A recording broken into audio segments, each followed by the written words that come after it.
Welcome, everyone. Really excited today. Our inaugural podcast. We're here with Nick Nemeth from Nemenomics. Did I say it right, Nick? Yeah, you did. I did. It's important for me to get people's names right. But as our listeners start to hear us more, I think they'll get that. But really excited to hear today our inaugural podcast for investment topics by Gasima. Like I said, it's an honor and a privilege to have a friend of the firm, and for full disclosure, paid consultant to Gasima, Nick Nemeth from Nemenomics. Not just a colleague, but a friend that I just adore talking about the markets with. And, we were talking before this, you and I, Nick, that we can go on for hours. You said that to me the other day. We can go on for hours talking about markets. And it's kind of how I started out in this business. I couldn't believe that I could look at, read, analyze, talk about markets and get paid for it, And, so hopefully you feel the same. And I know you do. And so anyway, it's great to have you here today. Thanks for joining me. Thank you. Yeah, I've been following markets since I was probably 10. It's great to make it a profession. It's sort of like, it's sort of something that I would do if I didn't get paid for it.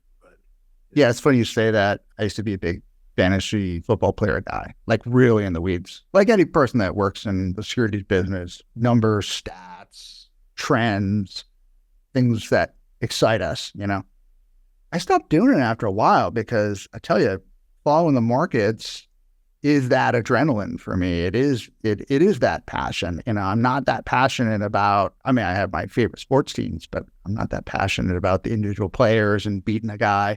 And then getting to the finish line, of course, and the payoff is like $200 for the year. All that hard work, You never count the hourly for that. It's not very good. Right. It's not worth it. But anyway, that's why it's supposed to be fantasy. It's supposed to be fun. So, but, listen, getting to the topic of the day, investment topics by Gasima is this series. And, something we actually do internally here at the firm every Monday is called Market Chatter. Everybody goes home. Doesn't matter what industry you're in. You do your weekend reading. You comb through what your interests are. You prepare for the week ahead. We do that internally here. And Nick is a vital part of that conversation and kind of why I wanted you on the call today. And again, I know you agree, Nick. These are, I don't want to say treacherous times in the markets, but these are interesting times, always interesting, right? But they're definitely not boring times. They're definitely not times to let your guard down in the market. Wouldn't you kind of agree? Like just what's been going on in the last, since COVID, right? Yeah, constantly changing narratives. It's been shortened up in terms of, the 2010s were largely the same story until the end of it. And then since 2020, we've dealt with changing interest rates. We've dealt with work from home. We've dealt with the rise. It was digital transformation first, and now it's AI. AI was the story in 2018, but now it's starting to show in fundamentals of some businesses and then looking ahead for others. So it's definitely taking more. It's taking quicker thinking, I would say. Yeah. Well, listen, let's not steal thunder from something we're going to talk about, because AI is the elephant in the room for any market participant nowadays, right? But you said something I want to pick up on, and I want to start with actually is talking about interest rates, talking about inflation. It is the topic, or it was the topic. And then kind of AI is intersected with that. So for me, as a manager, as an advisor, it feels like there's conflicts going on between good and bad, kind of almost biblical, right? In the markets where, staying invested was the right thing to do. The market is here at all-time highs across all major indices, except maybe small cap. But yet inflation has been coming down dramatically. The Fed hasn't done anything. So it's almost like what do you think? Isn't the moves in the markets priced in fully for anything good that can happen and nothing bad? Yeah, well, I don't think AI is a fad, but I think what happened was first time we had interest rates of 5% for a long time. And that took the focus away from growth. And then all of a sudden people forgot that AI was coming. And now we're way back in that corner. So it's a pendulum for sure. It can certainly go further into the growth category. I don't think we're in bubble territory yet, but there's certainly a lot priced in. If AI doesn't affect business models, whether it's on the cost side or growth side, as quickly as people expect over the next year, then the market can fall out of favor, and that will give good investing opportunities for the long run. But just managing the waves that come is important. Well, you keep on reeling back to AI. So like they say in some of these other major financial podcasts I listen to is we're going to tear up the script, right? So let's just go there. I mean, look, secular trends are great. They can work in markets, good or bad, right or wrong. Interest rates 5%, interest rates 0. There's secular themes that are always bubbling below every surface of every market. I mean, obviously, again, just going back to put on my fiduciary hat, right? As a manager, as an advisor, I wouldn't say you go all in on every theme du jour as an investor. You need to create your own individual risk assessment and how you want to deploy your capital. But I agree, it's almost like, maybe you could give you thoughts on this. It's almost like AI is eating the world, like that major statement we saw about a decade ago from Andreessen Horowitz that software is eating the world, right? Like is AI eating software or eating the world? Yeah, it's crazy to think about. I mean, we've had a couple computer-based revolutions. There's been industrial revolutions that we can look back on, but a lot of these software companies, we've been talking about this offline, but they're really legacy companies like IBM or Cisco. Salesforce could become a legacy company, right? Yeah, which is crazy because they've said they've been investing in AI the whole time. But the problem is that you have a core revenue stream, a lot like Google with search, where AI may eat into that or decrease the value of that. And then you have new competition. So these moats for software, I mean, SaaS companies over the past 10 years have gotten great multiples because people thought it's sticky revenue, high margins, and the moats are actually pretty good. But now you have AI that can code pretty well. You don't in Salesforce's case, you don't need a lot of the account managers. You can have AI generate analytics and also just tell you what's going on with your customers. So if there's new competition in that category, there's a lot of investment in AI. So you could see a company like Salesforce being threatened, just like Google's search is threatened. And Google had an incredible head start. They had all the talent in the world, they had all the money, and they were investing in AI from the get-go. But they lost the lead to ChatGPT. And now there's a whole bunch of generative AI companies that are almost at the same level. Meta was behind, and now they're probably on par with Google. There's also Anthropic, Perplexity, and we can go on. We'll see who the winners are. I imagine that it's a mostly winner-take-all scenario, but I don't expect that it's going to be 90% market share to the winner, like search. Right. Good point. And it's funny, like you getting super name specific and mentioning some of the private investment companies. And for full disclosure, Gasima has private and public investments in AI companies. Just let's get that out of the way. But picking up on something I think super important to mention is crowding effect.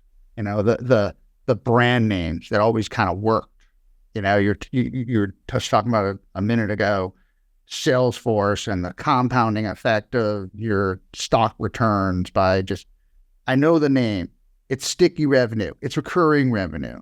Oh, sure, the stock's volatile, but it's the name brand. And then what I like to talk about, I'm going to talk about in other segments actually in this series, is that life cycle of investing. People get a stock in their portfolio, or maybe they have the fortune of working for a startup company that goes public and starts to really put up returns and becomes a part of a major index, and their name is up in lights and it's in Barron's and everybody's talking about that stock. Well, it seems like nowadays, and you said this a few minutes ago, AI names get right to the forefront right away. The information dissemination on what are the investable companies within this theme is so quick that it's almost like you have to be in the garage with the inventor that day to get in early. Otherwise, immediately they're minted unicorns privately. And heaven forbid, when any of these companies come public, they're going to be mega caps. So what's your opinion on what does that do to these legacy companies and their ability to compete in this new AI frontier? Yeah, I think a lot of companies are going to be benefiting from AI that aren't quite apparent. It's hard to see the full range of how this is going to affect businesses. One that comes to mind is cybersecurity, because it's so easy to phish with AI generated emails, and software is more valuable as a whole, but a lot of that has to do with AI. So there's new competition there, as we mentioned. But there are adjacent businesses that will do well, even just as we had we took legacy companies and made them technologically enabled over the past 20 years. There's going to be an AI enabled aspect to that, but there's certainly a lot of hype around, if you have AI in your name, you're doing well in the private and public markets. So it takes a lot of sorting through. I think generally, if you just throw money, throw a lot of darts on the board and spread it out, you're going to do okay. Maybe not in the next year or 2 years. But I do think that picking your spots is important as well. I mean, you don't have to tell me that is valid. I mean, this is almost segueing into, I think we beat up the AI topic a little bit for today, but it's almost segue into diversification. Another thing I talk about a lot, and I hope to talk about in this series a lot, is watching your risk. You and I were talking before the call actually on the use of options to monitor and watch and mute your risk, but stay in these themes, diversifying across the theme, whatever it is. It could be widgets, not AI, is always appropriate. I think. Speaking of something that you're schooled up on and have some strong opinions on, it is Bitcoin a technology? Is crypto a technology? Because that's where it started. They talk about investable themes and, spraying across all the different assets available. You just do well just by being in the space. I mean, that has kind of been the case in crypto the last year. Give me like I said, I know you have some strong opinions. I'll let you share them with the audience for a couple of minutes. Yeah, the underlying blockchain technology is obviously, I think most people understand that it's here to stay. The question is, what crypto is going to win? How big is it going to be? And just on that end, Bitcoin's not new. Even when it was, even when it was new, it wasn't really new technology. A lot of the cryptographic modules of code was created in the 90s. Some of it was created just before Bitcoin was released, but Satoshi didn't have much proprietary there. What he did was he packaged it all together. I encourage everyone to read the Bitcoin white paper, because even at this point, I would say that half of the people at least that invest in crypto don't read the white papers. It's really short. It gets down to what the underlying technology is. But Bitcoin, in many sense, is a finished product. There's always the ability to change it. If the miners all vote a certain way, like there was in 2014, I believe, when it forked. But the reason why I like Bitcoin is because it's established. It doesn't need to innovate. What it solves right now and what the medium-term price target probably is being digital gold. I think it's much better. If you want to move countries, if you want to move gold, if you want to store gold, it's really expensive and it's hard. Try bringing $100,000 of gold with you on the plane. It's not going to go very well. Bitcoin's on a flash drive, and if you have a really good memory, you can actually memorize your code. So, yeah, I mean, I love Bitcoin. There's obviously the altcoins that people get excited about. And in crypto, the talk for a while has been like, who's going to flip Bitcoin? Is it going to be Ethereum? And now is it going to be Solana? I think that's possible. I'm not a Bitcoin maximalist, but I will say that right here, Bitcoin is risk reward, one of the best investments in crypto. And when you look at what people call the Sharpe ratio or the Sortino ratio, which is measuring for volatility versus performance, Bitcoin is exceptional in the 5 range. Right. No, look, for as volatile asset as it is, and sometimes sketchy history, or what happened to crypto when China cracked down a few years ago. Bottom line is the returns have been there. Even given the volatility, the returns have been there. And to your point, just staying on Bitcoin, it is institutional product at this point. The street's bought in, and they're doing that with Ethereum right now too. To your point on gold, like GLD's been around for years, and as a fear asset or inflation hedge, you don't have to go out. Maybe there are some people during the great financial crisis. I can remember on my trading desk, Midtown Manhattan, working at an investment bank, and guys finding their gold dealer to get their real gold. They were just so scared of the system. And then here, the paradox is probably those same speculators or fear mongers are invested in something that they can't even touch or see, but it's just so efficient. Go out and buy some crypto, So it's a validated asset. I just thought it would be fun to kind of hear your thoughts on and why it's here to stay. Yeah, for the 2010s, there was a lot of pejorative conversations around gold, calling people that are hoarding gold, pet rock collectors. I think as an asset class, it's interesting over the long run.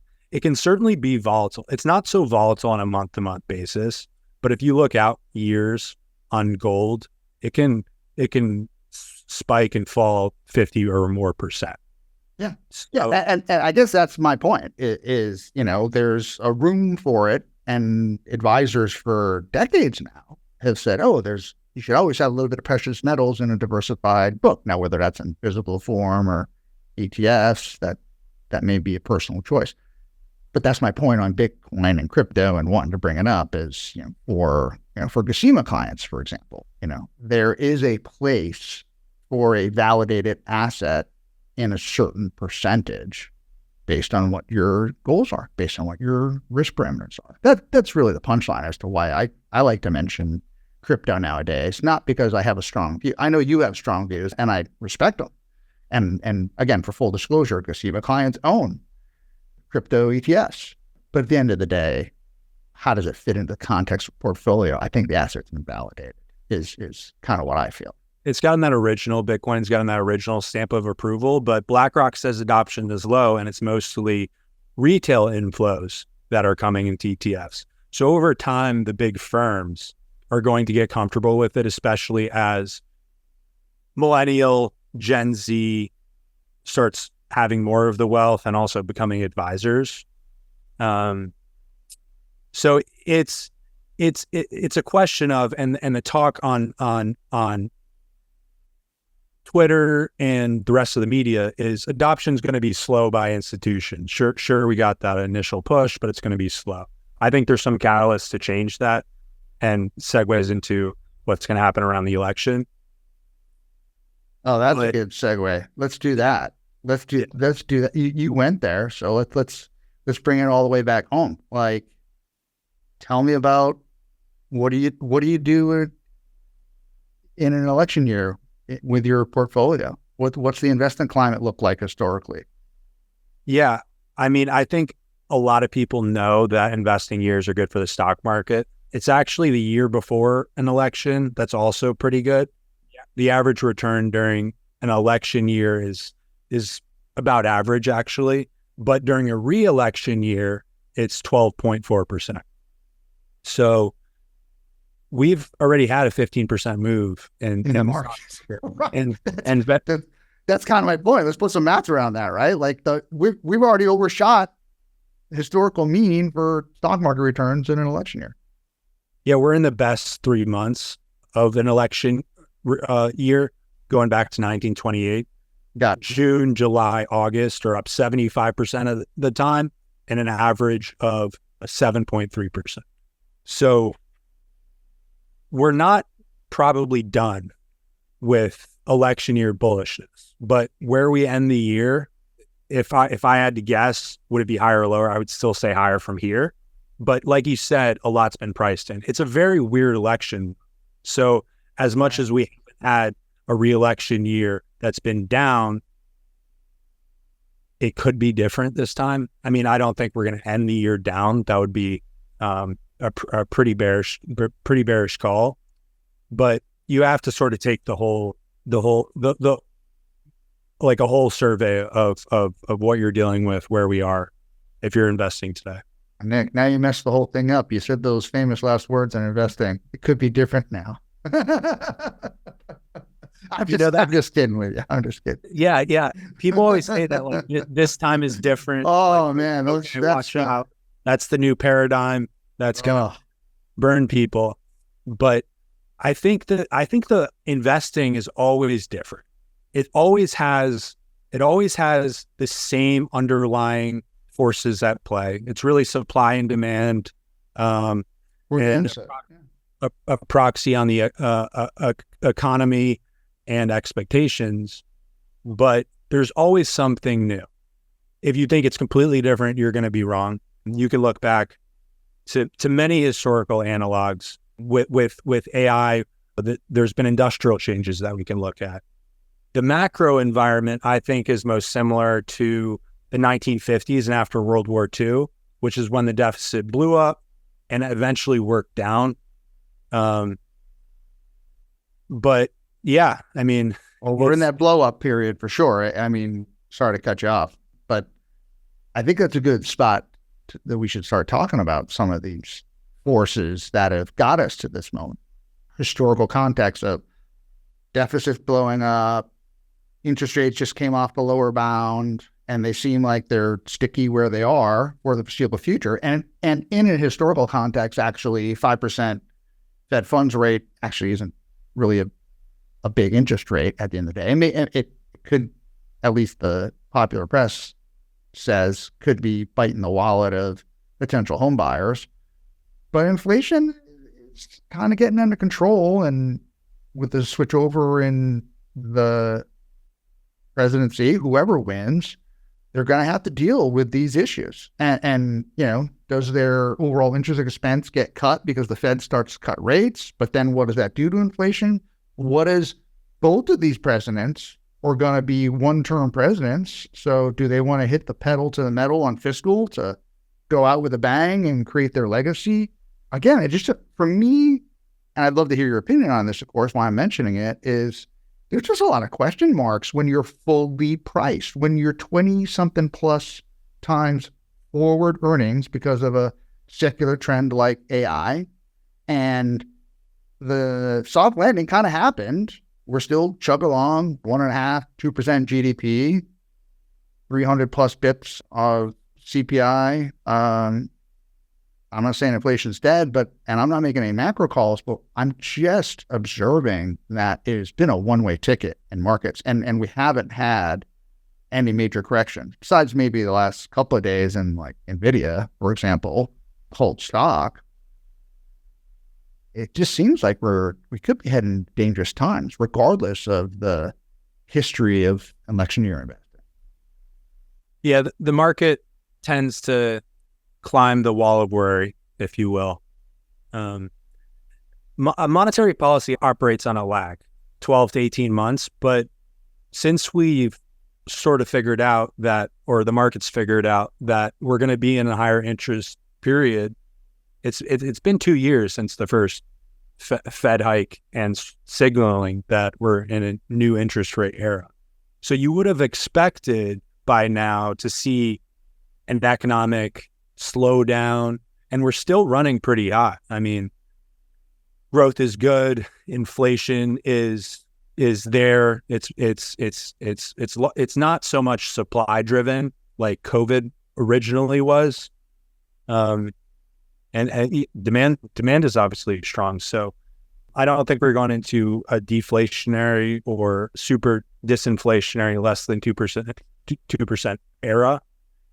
But you also have to understand that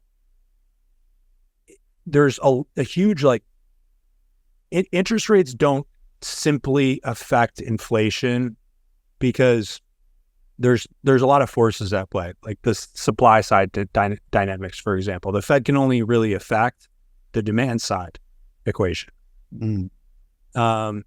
So it's not as simple as it might seem in a textbook, for example.